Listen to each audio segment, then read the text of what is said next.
ফরিদপুরের বোয়ালমারীতে স্থানীয় প্রতিপক্ষের কাছ থেকে কোরবানির মাংসের ভাগ নেয়াকে কেন্দ্র করে হামলায় হুমায়ুন কবির নামে এক ভ্যান চালক নিহত হয়েছেন। সোমবার সকালের দিকে ঢাকা মেডিকেল কলেজ হাসপাতালে চিকিৎসাধীন অবস্থায় তিনি মারা যান। এর আগে রোববার সকাল 8:30 থেকে 9:30 পর্যন্ত উপজেলার ময়না ইউনিয়নের বানিয়ারি গ্রামে এই সংঘর্ষের ঘটনা ঘটে। নিহত হুমায়ুন কবির ওই গ্রামের মৃত মালেক মোল্লার ছেলে। তার 3 মেয়ে ও 1 ছেলে রয়েছে। পুলিশ ও এলাকাবাসী সূত্রে জানা গেছে, উপজেলার বানিয়ারি গ্রামের আধিপত্য নিয়ে দুটি পক্ষের মধ্যে দ্বন্দ্ব রয়েছে। এক পক্ষের নেতৃত্ব দেন জামাল হোসেন ও নবীর হোসেন চুন্নু, অপর পক্ষের নেতৃত্ব দেন লিয়াকত হোসেন। লিয়াকত হোসেন পাশের আলফাডাঙ্গা উপজেলার শিয়ালদি দাখিল মাদ্রাসার শিক্ষক। অপরদিকে জামাল হোসেন সাবেক ইউপি সদস্য এবং নবীর হোসেন ইউনিয়ন আওয়ামী লীগের যুগ্ম সাধারণ সম্পাদক ও বোয়ালমারী পল্লী উন্নয়ন সমবায় সমিতির সভাপতি।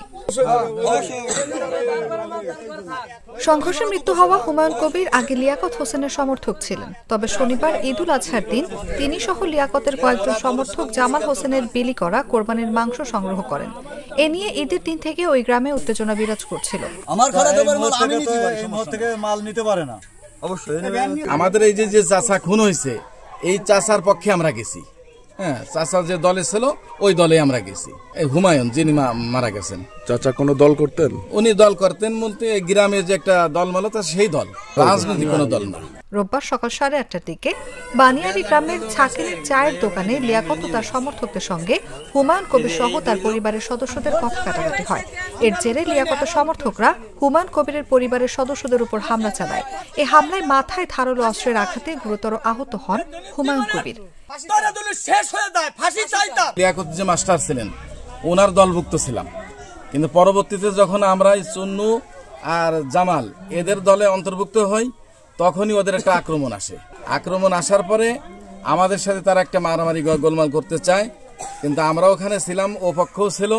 যখন ওই পক্ষ আসার পরে আমাদের চুন্নু এবং জামাল এরা আমাদেরকে বাড়ি পাঠায় দেয়, তখন আমরা বাড়ি চলে আসি।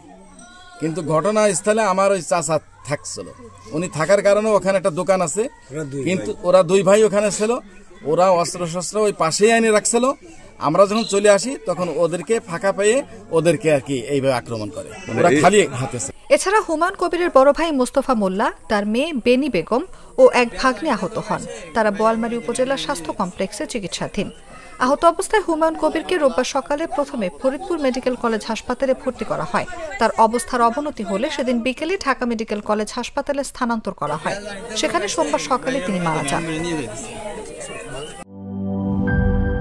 এই ঈদে জামা জুতো অ্যাক্সেসরিজের ডিসকাউন্ট।